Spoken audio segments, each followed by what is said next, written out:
Boa noite, irmãos. Brincadeira, bom dia.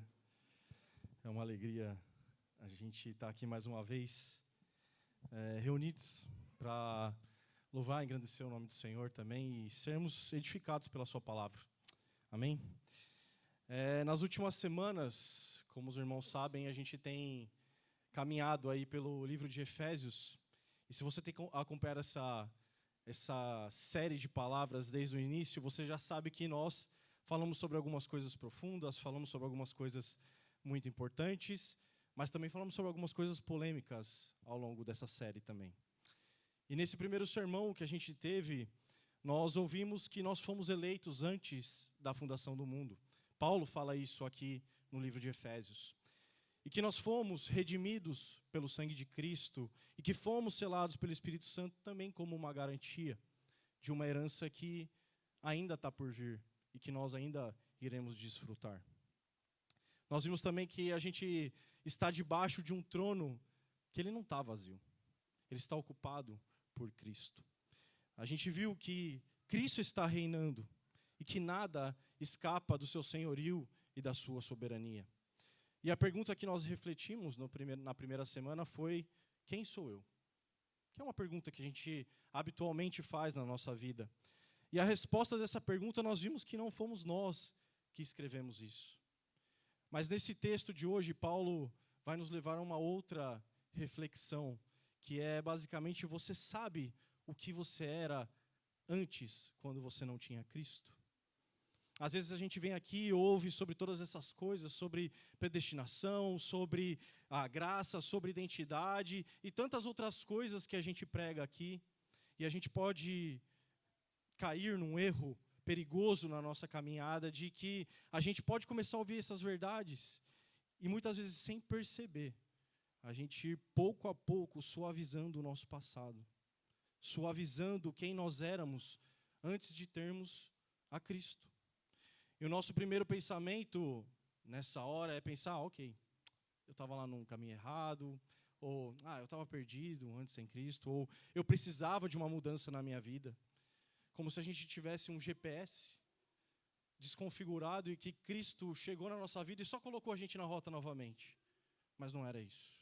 O nosso GPS estava quebrado.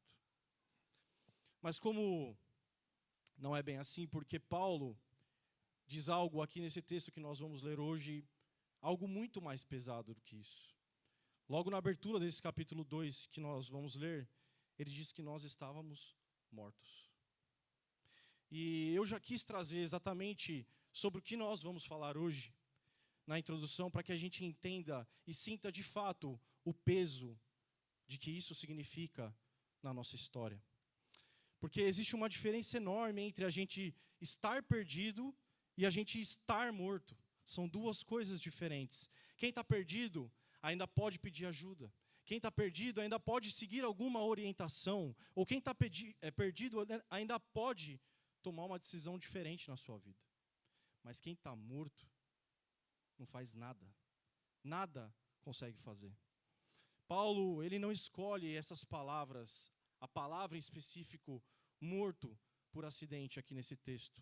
Ele sabia que a gente só ia conseguir entender a graça de fato e a sua profundidade quando nós de fato entendêssemos de onde nós fomos tirados, de onde nós fomos resgatados. E todos nós fomos tirados do mesmo lugar. E meus irmãos, a gente tem que entender isso de verdade, porque não importa o tamanho do seu histórico de pecados ou o que você tenha feito na sua vida, do seu passado, não importa se você chegou aqui ontem ou se você já cresceu na igreja, porque morto é morto. Morto é igual em todo lugar. E é exatamente desse ponto que a graça nos resgatou. E na semana passada, o Luca bem disse que o problema do crente, ele não é em primeiro nível teológico, ele é experiencial. Ou seja, a gente sabe na cabeça, mas a gente não consegue viver no coração. E parte disso acontece porque a gente não olha com honestidade para o abismo da onde nós fomos tirados. E a gente aceita a graça sem sentir exatamente o peso do que ela nos resgatou. E Paulo vai nos mostrar exatamente isso nesse texto. E eu gostaria de ler com os irmãos hoje o texto que está lá em Efésios 2, dos versículos de 1 a 10. Como os irmãos sabem, a gente utiliza aqui a linguagem NAA. Então, se você está aí pelo telemóvel, você pode trocar para acompanhar na mesma versão que a gente vai falar. A palavra de Deus diz assim: Ele lhes deu vida quando vocês estavam mortos em suas transgressões e pecados, nos quais vocês andaram no outro tempo, segundo o curso deste mundo, segundo o príncipe da potestade do ar, do espírito que agora atua nos filhos da desobediência. Entre eles também nós todos andamos no passado segundo as inclinações da nossa carne, fazendo a vontade da carne e dos pensamentos. E éramos por natureza filhos da ira, como também os demais. Mas Deus, sendo rico em misericórdia, por causa do grande amor com que nos amou, e estando nós mortos em nossas transgressões, nos deu vida juntamente com Cristo. Pela graça vocês são salvos. E juntamente com Ele nos ressuscitou, e com Ele nos fez assentar nas regiões celestiais em Cristo Jesus. Deus fez isso para mostrar nos tempos vindouros a suprema riqueza da sua graça, em bondade para conosco em Cristo Jesus. Porque pela graça vocês são salvos, mediante a fé, e isso não vem de vocês, é dom de Deus, não de obra para que ninguém se glorie, pois somos feitura dele, criados em Cristo Jesus para boas obras, as quais Deus de antemão preparou para que andássemos nelas. Essa é a palavra de Deus. Baixe sua cabeça, vamos orar mais uma vez. Pai, nós te agradecemos, Deus, por podermos estar aqui e podermos escutar, Senhor, da Tua palavra, que é rica, que fala nos nossos corações, que nos coloca, Senhor, de volta ao caminho e que nos faz, Senhor, andar com o coração quebrantado diante de Ti, Pai. Então fala no nosso coração nessa manhã, Pai, usa a minha vida para que eu fale aquilo que o Senhor quer falar, Senhor, na vida de cada um aqui. Tem misericórdia de mim, Pai, e que possamos sair daqui, Senhor, mais uma vez impactados pelo que a Tua palavra quer dizer ao nosso coração, Pai. É isso que eu te peço e te agradeço, no nome de Jesus. Bom, irmãos, nessa manhã eu gostaria de compartilhar com vocês 3 pontos sobre esse texto. E o primeiro ponto é que Paulo fala sobre um diagnóstico que muitas vezes nós não queremos ouvir. Como eu comentei na introdução, geralmente, quando a gente fala sobre graça, a gente não para pensar de onde realmente nós somos resgatados. Paulo, ele diz, Ele lhes deu vida quando vocês estavam mortos. É como se Paulo estivesse falando, olha, a graça realmente deu vida para vocês, mas vocês precisam entender de onde vocês foram resgatados, de onde vocês foram tirados. Quando vocês pensarem em graça, se lembrem de onde vocês vieram. Nesse primeiro versículo, Paulo ele não está falando que nós estávamos espiritualmente fracos, que nós estávamos distantes de Deus, ou que nós estávamos confusos, perdidos ou desorientados no meio do caminho. Paulo ele é muito claro, nós estávamos mortos. E Paulo usa essa palavra no original, que é necros, é uma palavra usada num contexto de cadáver, de uma pessoa realmente morta. E isso diz muito sobre o que Paulo quer passar com a sua ideia central aqui. Porque se não houvesse graça, o nosso destino era a morte eterna. E olha que é interessante que essa palavra específica, necros, ela é usada várias vezes em todo o Novo Testamento, mas ela tem 2 passagens específicas que eu gostaria de compartilhar com os irmãos. Uma delas está lá em João 11. Você, se quiser, pode abrir, mas não vou ler o texto em si. Mas é sobre a história de Lázaro. Lázaro estava morto já fazia 4 dias. E já até haviam colocado uma pedra sobre o túmulo de Lázaro ali. E Marta, quando Jesus chega naquela situação, chega até Jesus e fala, Senhor, já cheira mal. Já até se passaram 4 dias. Não tem mais nada que a gente possa fazer aqui. Pois é essa palavra, usada nesse texto para descrever a morte de Lázaro, foi a mesma que Paulo usa para descrever você e eu, antes de Cristo. Antes da graça nos alcançar, nós tirávamos mal. É isso que nós éramos, mortos. E a segunda passagem está lá em Lucas 15, eu também não vou ler, mas é uma história bastante conhecida, que é a história do filho pródigo. No momento dessa história, o pai, quando ele vê o seu filho retornando depois de uma vida de libertinagem, de fazer exatamente tudo o que ele queria com aquela herança que ele recebeu do seu pai, o pai corre para abraçar e se encontrar com seu filho, e ele diz: esse meu filho estava morto e reviveu. E aqui tem uma coisa mais interessante, porque esse filho ele estava vivo, mas a prática com que ele estava fazendo, o pai assumiu de que ele estava morto. E essa é exatamente a mesma palavra que Paulo usa para chamar isso de morte. Meus irmãos, uma certeza que nós temos sobre a morte é que morto realmente não escolhe nada na sua vida. O próprio Jesus diz isso lá em João 5, do 24 ao 25. E eu gostaria de ler com vocês esse texto específico, porque ele fala assim: em verdade, lhes digo, quem ouve a minha palavra e crê naquele que me enviou, tem a vida eterna. Não entra em juízo, mas passou da morte para a vida. Em verdade, lhes digo que vem a hora, e já chegou, em que os mortos ouvirão a voz do Filho de Deus, e os que a ouvirem viverão. E se a gente reparar bem na sequência disso que Jesus está falando ali, o morto ouve a voz de Cristo. E essa voz, ela produz vida. A vida, ela precede a resposta quando nós falamos no âmbito espiritual. Não é ao contrário. O morto, ele não escolhe acordar e viver novamente. Ele não sai da tumba, se levanta dali de onde ele está. Por isso que eu trouxe essa passagem de Lázaro, porque o que ressuscita Lázaro não é a vontade dele. Não é a vontade dele de viver. Não é a vontade dele de sair daquele estado. O que ressuscita Lázaro ali é a voz e o poder de Jesus Cristo. Meus irmãos, nós já falamos sobre isso em outros sermões, principalmente na série da Reforma que nós tivemos no ano passado. Mas isso que Paulo está descrevendo aqui nesses versículos é o que a tradição reformada chama de depravação total. Resumidamente, não é você ser o pior ser humano da face da terra, não é que você não seja capaz de amar a sua família, ou de ser uma pessoa decente, ou que faça coisas boas na onde você vive, mas depravação total significa que nenhuma parte de você, nem sua vontade, nem a sua razão, nem as suas emoções escaparam da queda sem algum dano. E que por isso, nenhuma parte de você é capaz de se mover em direção a Deus por iniciativa própria.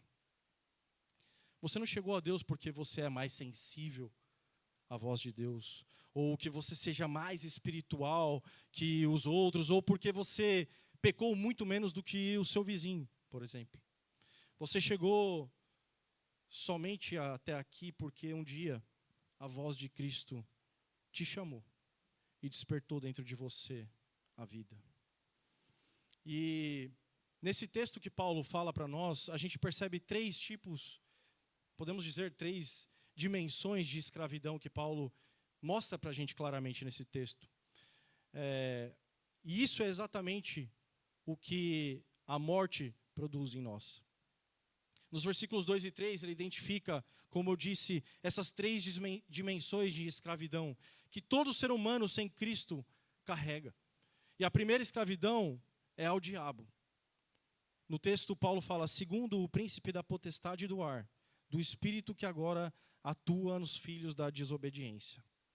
Paulo ele não está usando metáforas aqui. Paulo está sendo muito claro.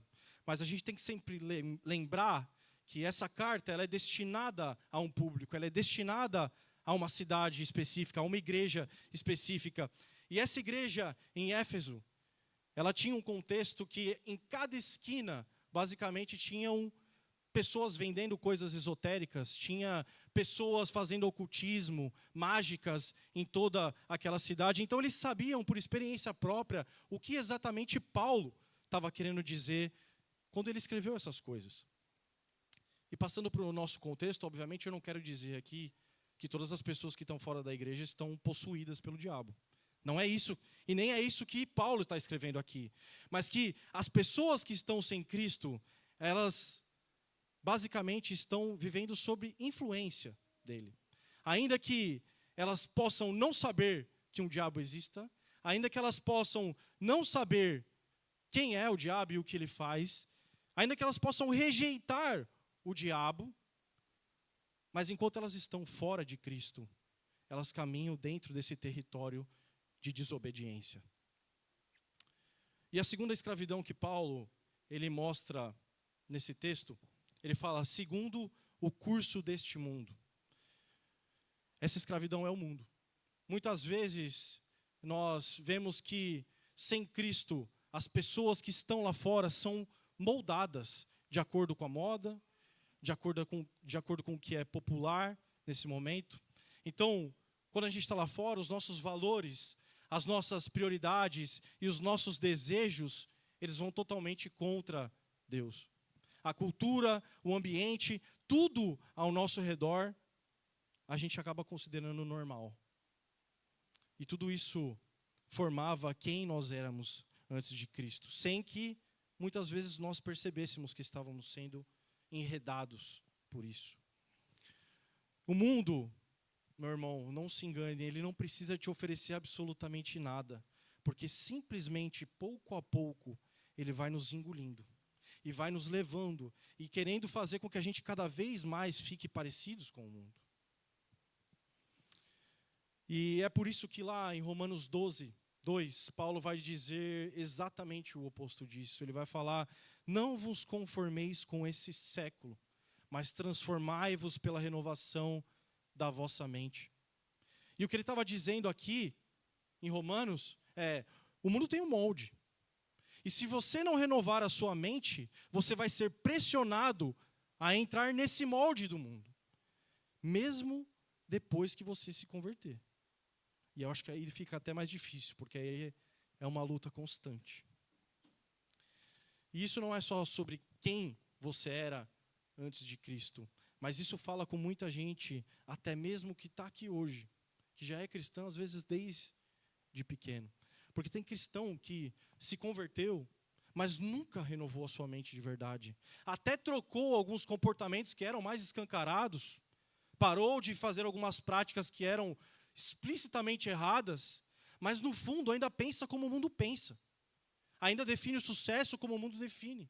Ainda mede o valor como o mundo mede esse valor. E sabe onde isso se encaixa na nossa vida? Quando a gente tenta dar um jeitinho nas coisas para pagar menos imposto. Quando a gente tenta dar um jeitinho nas coisas para se safar de algum problema, ou para tirar vantagem sobre a vida de outra pessoa, ou sobre alguma situação da vida. Ou até mesmo conquistar algo que você queira muito e tomar algumas decisões a partir dos mesmos critérios de antes, de alguém que não tinha Cristo na sua vida. Isso é escravidão ao mundo. E a terceira escravidão que Paulo mostra aqui é a escravidão à carne. Ele fala, segundo as inclinações da nossa carne, fazendo a vontade da carne e dos pensamentos. São os nossos desejos internos corrompidos. Não são apenas os pecados visíveis, que às vezes nós fazemos e até afetamos outras pessoas, mas é uma disposição do nosso coração em fazer o que não é a vontade de Deus, em fazer o que não é correto. E Paulo se inclui nisso. Ele inclui a todos nós nisso. Ele fala, entre eles, nós todos andamos no passado. Nós estávamos nesse mesmo estado. Judeus, gentios, religiosos, não religiosos, até mesmo aqueles que por fora parecem impecáveis, mas que por dentro são completamente corrompidos. Todos estavam na mesma situação, na mesma condição. E ele fecha esse versículo 3 dizendo, e éramos por natureza filhos da ira, como também os demais. Paulo não está dizendo que você virou filho da ira pelas decisões que você tomou ao longo da sua vida. Paulo está falando que você nasceu assim. Que essa é a condição de todo ser humano nascido. Não importa se você foi criado bem, não importa se você cresceu numa família completamente estruturada, não importa se você também cresceu numa família desestruturada, Mas por natureza, todos nós nascemos separados de Deus. Nós estamos todos no mesmo nível. E como eu disse, Paulo inclui a si mesmo. Mas ele não está fazendo isso para apontar o dedo quando ele escreve. Por isso que ele se inclui. Ele está dizendo isso, todos nós estávamos no mesmo lugar. E meu irmão, isso é mesmo pesado. Porque isso é exatamente um diagnóstico que ninguém quer ouvir. Quem nós éramos muitas vezes. E Paulo quer que nós sintamos esse peso nesses 3 primeiros versículos, porque esse é o nosso ponto de partida. É daqui que nós saímos. Nós não conseguimos entender o versículo que vem a seguir, no versículo 4, sem que a gente entenda o real peso que essa morte tem na nossa vida. Paulo, ele foi honesto sobre a escuridão porque ele sabia que ela não era a última palavra para as nossas vidas. Então, o nosso diagnóstico ele era que nós estávamos mortos, éramos escravos do pecado, do mundo, da carne, e por natureza nós éramos separados de Deus. Mas o texto que vem a seguir, o versículo 4, ele muda tudo, porque Deus dá uma resposta a tudo isso. E esse é o segundo ponto que eu gostaria de compartilhar com os irmãos nessa manhã, porque Deus dá uma resposta que nós não merecíamos. Paulo, ele inicia esse versículo 4 dizendo, mais Deus. 2 palavras. Palavras que descrevem uma realidade que somente Deus poderia produzir ela. A única coisa que poderia mudar a nossa história e a nossa situação era Deus. E todas as vezes que você pensar em se orgulhar porque você é salvo, todas as vezes que você pensar ser melhor do que alguém, todas as vezes que você pensar que foi por algo que você fez, se lembre que na realidade o único que pode e que mudou essa história foi Deus. Porque apenas Deus, que é rico em misericórdia, executou um plano perfeito para resgatar a minha e a sua vida de uma condenação eterna. E é isso que o versículo 4 inteiro fala. Deus, sendo rico em misericórdia, por causa do grande amor com que nos amou. Meus irmãos, que coisa maravilhosa é esse versículo. Paulo, ele primeiro coloca nós na situação que nós éramos, que estávamos perdidos. E agora ele mostra para nós que Deus amou a gente de tal maneira que mudou a nossa história. Paulo, no capítulo 1, no versículo 17, ele fala sobre a riqueza da graça. E mais na frente ainda no capítulo 3, a gente ainda vai ver, mas ele fala sobre riquezas inexploráveis de Cristo. A construção que Paulo faz aqui nesse texto é tão incrível, porque essa riqueza é exatamente o tipo de riqueza que nós não podemos conquistar. Não é uma riqueza que o mundo oferece, que um trabalho pode te dar. É uma riqueza que tem uma beleza que só Deus poderia fazer isso. E Ele já fez. Esse tudo que Deus já fez por você, dessa história, é exatamente o que o texto fala sobre por causa do grande amor que nos amou. Ele nos amou quando nós ainda estávamos mortos. Ele nos amou enquanto ainda éramos escravos do pecado. Ele nos amou enquanto ainda éramos filhos da ira. O amor de Deus não esperou você estar pronto para então você tomar uma decisão, porque isso jamais aconteceria. Ele se moveu em direção à sua morte e aí ele te deu vida. É isso que acontece. E o versículo 5 fala, estando nós mortos em nossas transgressões, nos deu vida juntamente com Cristo. Pela graça, vocês são salvos.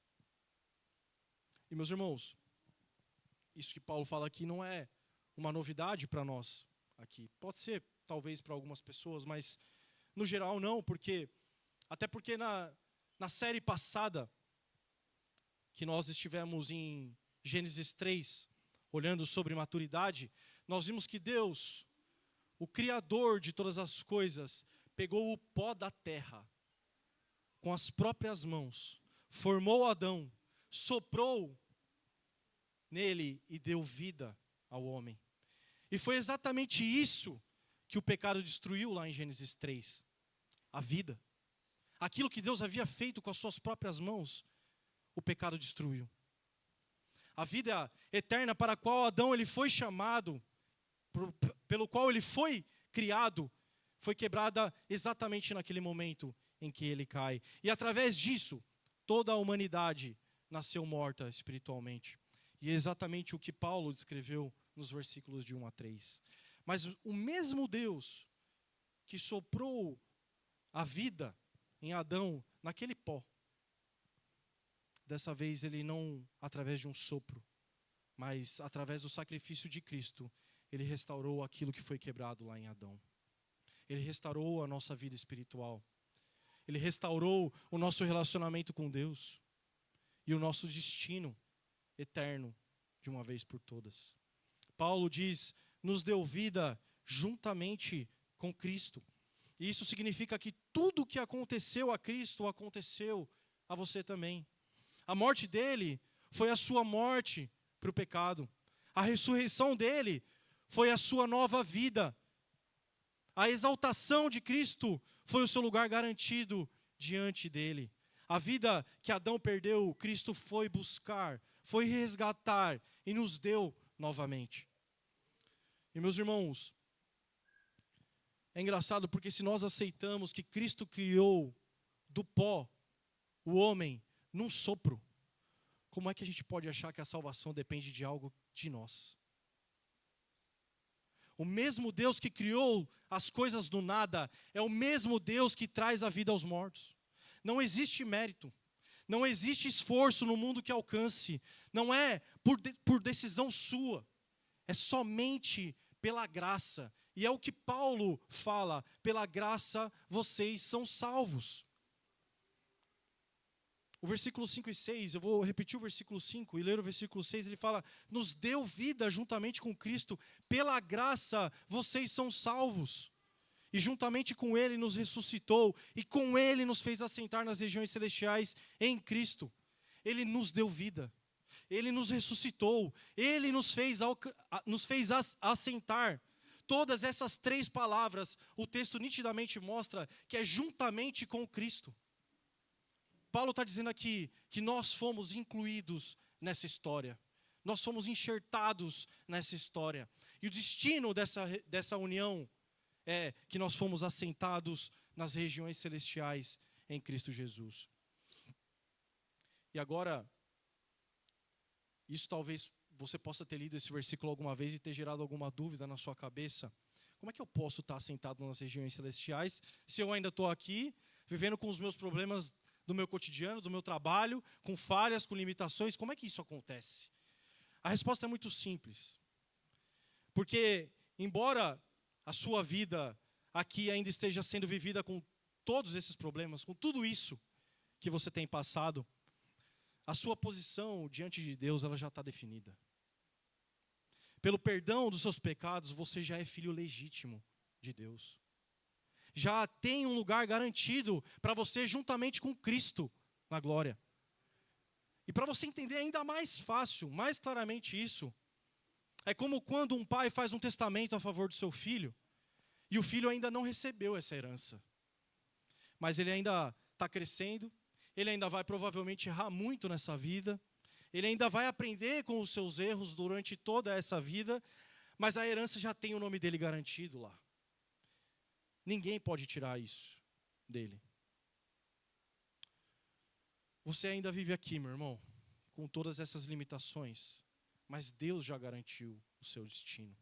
E nenhuma circunstância da sua semana, nada que aconteça durante os dias que você saia daqui, nenhum diagnóstico, nenhuma falha, nenhuma sensação das coisas que estão fora do controle na sua vida, nada disso muda o lugar de onde você está assentado com Cristo. Isso é a certeza da sua salvação. Então, a sua identidade, ela não está nas circunstâncias ao seu redor. Ela está onde Cristo está. E ninguém vai tirar você de lá. Tenha certeza e viva com essa certeza. E agora no versículo 7, Paulo diz algo que eu acho que raramente a gente para pensar. Ele fala: Deus fez isso para mostrar nos tempos vindouros a suprema riqueza da sua graça em bondade para conosco em Cristo Jesus. Meu irmão, Deus não te salvou só por você. O texto fala isso claramente. Ele salvou também para mostrar para toda a eternidade, para toda a criação, para os séculos que ainda viriam, o que a graça dele é capaz de fazer. A sua história, o abismo de onde você foi tirado, a morte que você vivia antes de Cristo, as escravidões que dominavam a sua vida, tudo isso vai ser exibido por toda a eternidade como prova do que Deus fez quando Ele decide agir em misericórdia por mim e por você. Esse versículo, meu irmão, ele tem que confrontar o nosso coração diretamente. Porque é muito comum a gente reduzir a nossa vida somente ao presente, somente ao que a gente tem vivido agora, ao que está funcionando ou ao que não está funcionando na nossa vida, as coisas que você conquistou ou que você deixou de conquistar ao longo do tempo. E quando a nossa fé, ela fica no presente, ela encolhe. Ela encolhe porque ela se torna um mecanismo de gerenciamento de circunstância. Ou seja, vira algo que você usa quando precisa, e quando passa e dá certo, você esquece de usá-la. Deus não salvou você para viver bem aqui e agora, mas para que a sua história seja exibida durante toda a eternidade como evidência do que a graça é capaz de fazer. E a pergunta diante de tudo isso é: o que eu tenho feito com a minha vida? Essa tem que ser uma pergunta que nós temos que responder todos os dias. Porque você foi tirado da morte. Você foi vivificado. Você foi ressuscitado e assentado com Cristo. Mas como você tem vivido a sua vida? Você tem vivido como se a sua vida não tivesse nenhum peso na eternidade? Você tem vivido como se o que acontece de segunda a sábado não tivesse nada a ver com o propósito eterno de Deus que Ele declarou sobre a sua vida? Meu irmão, tudo que você faz tem um peso na eternidade. A forma com que você trata as pessoas tem um peso. A honestidade no seu trabalho tem um peso. A maneira com que você cuida da sua família, com que você trata a sua esposa e o seu marido tem um peso. A decisão de perdoar alguém que te machucou tem um peso. A escolha de continuar quando você quer desistir, ela tem um peso. Não porque você está tentando provar algo para Deus, mas porque você foi tirado da morte. E quem foi tirado da morte não pode viver a vida de qualquer jeito. Essa história, ela não termina quando você morre. Como eu disse, ela vai ser exibida durante toda a eternidade, como prova de que Deus é rico em misericórdia. Deus, Ele é tão grande que Ele pega pessoas mortas e faz dela testemunhos vivos da sua graça. Isso nos leva ao terceiro ponto, dos versículos 8 a 10. Paulo, ele vai deixar claro que nós fomos criados com um propósito. Nos versículos 8 e 9, Paulo ele fecha o argumento que ele vem construindo desde do versículo 1, ele diz: porque pela graça vocês são salvos, mediante a fé, e isso não vem de vocês, é dom de Deus, não de obras para que ninguém se glorie. E esse é um texto que, durante séculos, tem gerado uma confusão muito comum dentro de algumas igrejas, que inverte completamente a ordem que Paulo está dizendo aqui nesse texto.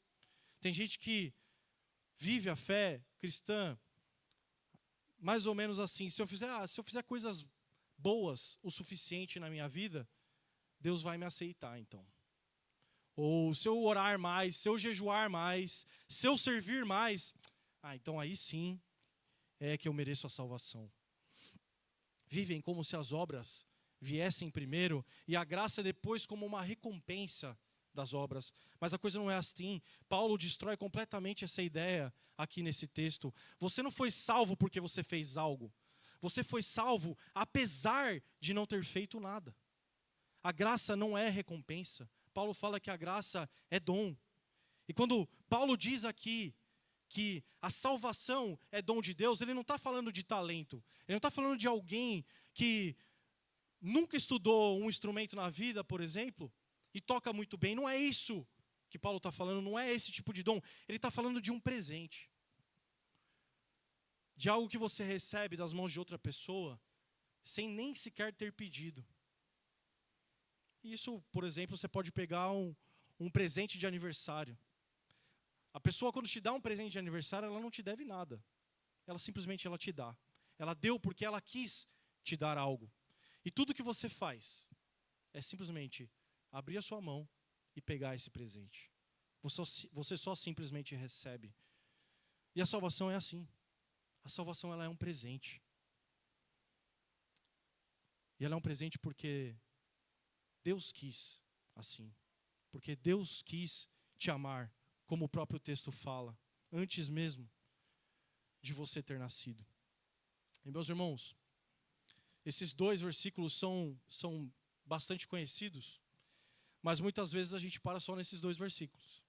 A gente acaba não lendo o versículo 10, que conclui de maneira perfeita o que Paulo está querendo dizer em todo esse bloco. Ele fala, pois somos feitura dele, criados em Cristo Jesus para boas obras, as quais Deus de antemão preparou para que andássemos nela. E Paulo fala, somos feituras dele.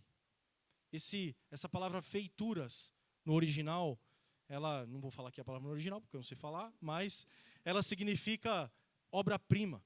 Ela significa criação, uma obra feita, no detalhe. E é interessante porque a raiz dessa palavra, quando traduzida para o português, ela herdou o poema. E um poema não é um texto qualquer, se você parar para pensar. É uma composição muito bem trabalhada, muito bem pensada. Cada palavra está no seu lugar corretamente para que aquilo seja um poema. Tem um propósito cada verso. Nada é colocado por acaso ali. Cada escolha comunica alguma coisa. E é isso que nós somos para Deus. Você é obra de Deus, criado com intenção, com um propósito específico, com cada detalhe da sua história, tendo um lugar que Ele está construindo ao longo da história. E se a gente reparar na ordem desses versículos, a primeira coisa que Paulo fala é a graça. E só depois ele fala das obras. A ideia não é fazer obras para ser salvo, e sim que você foi salvo, então, para fazer boas obras. E aqui, diferente da matemática, a ordem dos fatores altera sim o produto. Porque quando a gente inverte a ordem, as obras elas viram um peso para a nossa vida. Quando a gente inverte a ordem, tudo começa a ser custoso, pesa demais. Mas quando a ordem está certa, as obras elas viram uma resposta daquilo que eu vivo. E essa é a maneira natural da gente viver. E todos que um dia foram resgatados dessa morte, têm que saber disso. Tem que ter isso claro todos os dias. Antes mesmo de você existir, meu irmão, antes mesmo de você ser salvo, antes mesmo de você saber que você precisava ser salvo, Deus já havia preparado as obras que a sua vida iria cumprir. Deus preparou as obras. E pelo mesmo Espírito, Ele te move para andar nelas. Isso significa que a sua vida ela não é um acidente. O cristão ele não acredita no acaso. Há um propósito específico que Deus preparou para você. E que nenhuma outra pessoa pode cumprir no seu lugar. No primeiro sermão, a pergunta que nós havíamos feito era: quem sou eu? E a resposta que nós vimos era: nós somos eleitos. Nós fomos redimidos. Nós fomos selados pelo Espírito Santo. Nós somos filhos. Mas aqui Paulo ele completa essa resposta. Ele fala que você não é só eleito. Você é obra de Deus. Você foi criado em Cristo para boas obras, preparadas antes mesmo de você ter nascido. Onde você está? É a outra pergunta que essa série de sermão faz. E a resposta é exatamente essa. Eu estou exatamente onde Deus havia planejado que eu estivesse, com um propósito específico, com as obras preparadas para mim e para você, com uma história que faz parte de algo muito maior que eu e você não conseguimos compreender e muitas vezes não conseguimos enxergar. E meu irmão, para concluir, num sermão da série passada, eu mencionei numa pregação que eu sou fã de Senhor dos Anéis. E tem uma cena que casa perfeitamente para a gente entender isso. Que ela é bastante conhecida, tem um personagem que se chama Sam. E ele está tentando levantar Frodo, que é um outro personagem também, no meio da escuridão que ele está. E ele diz que nas grandes histórias sempre havia perigo, dor e trevas. E que muitas vezes parecia impossível imaginar um final feliz. Mas uma das falas que o Sam faz para o Frodo é exatamente essa. Mesmo a escuridão tem que passar. Um novo dia virá. Essa frase ela é muito bonita. Porque toca numa esperança que todos nós carregamos. A esperança que a escuridão não tem a última palavra na minha e na sua vida. Paulo, aqui em Efésios 2, ele mostra que não havia apenas escuridão em nossa volta. Nós estávamos mortos. A escuridão ela não estava apenas fora de nós. Ela havia nos alcançado por dentro e por completo. Por isso a nossa esperança não é simplesmente continuar lutando porque existe alguma coisa boa no mundo. A nossa esperança é Deus, sendo rico em misericórdia, nos deu vida juntamente com Cristo. Sunny também fala uma coisa, logo em seguida disso, ele fala: há algo de bom neste mundo pelo qual vale a pena lutar. A gente não luta para conquistar a vida eterna, meu irmão. A gente luta porque Deus já nos deu essa vida. A escuridão, ela não passa porque eu e você somos fortes, mas porque Cristo venceu a morte e fez nascer sobre nós um novo dia. E esse texto nos confronta com duas realidades. A primeira é: você estava morto, escravo ao diabo, ao mundo e à sua própria carne, e sem saída, sem nada que você conseguisse para fazer mudar a sua história. E a segunda realidade é que Deus, rico em misericórdia, Ele agiu, te deu vida, te ressuscitou, te assentou com Cristo e preparou obras específicas na sua vida antes mesmo que você soubesse. Diante dessas duas realidades, só existe uma resposta coerente diante disso, que é o arrependimento.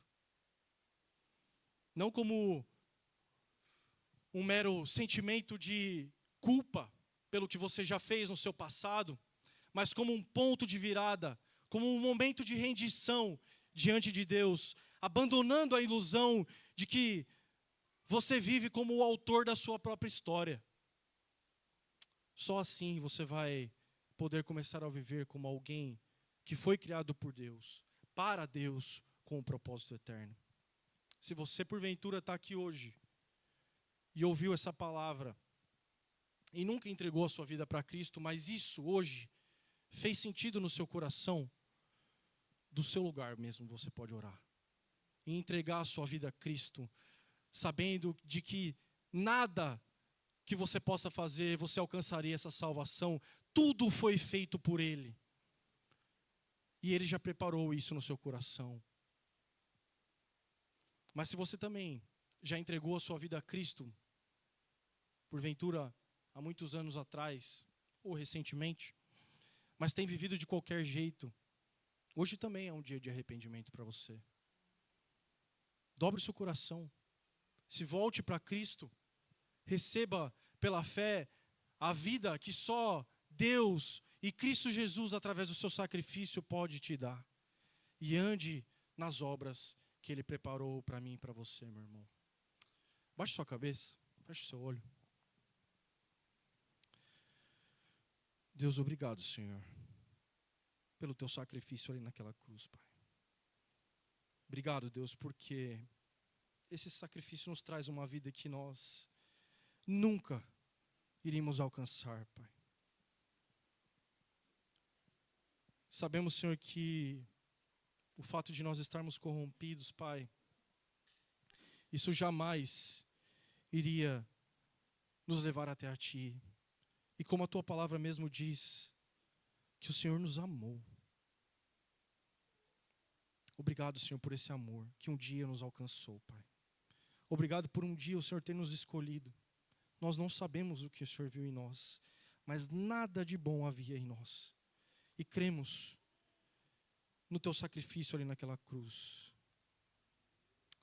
Pai, se há pessoas aqui que hoje entenderam isso, entenderam, Pai, que de fato elas carecem dessa graça para viver. Pai, recebe agora, Senhor, a oração, Senhor, dessas pessoas também, Pai. E, Pai, e nós, que já nos entregamos a Ti, muitas vezes caminhamos sem direção, nos perdemos no meio do caminho, Pai, mas nós Te pedimos hoje que o Senhor nos reoriente, Pai, que a gente possa viver as obras que o Senhor preparou para nós, que a gente possa compreender essas obras, ainda que elas transcendam muitas vezes a nossa mente, Pai. Mas que o Senhor, a cada dia, renove em nós essa maneira de viver, Pai. Porque sabemos, Senhor, que nada em nós seria suficiente para alcançarmos isso, Pai. É isso que eu oro e te agradeço, em nome de Jesus.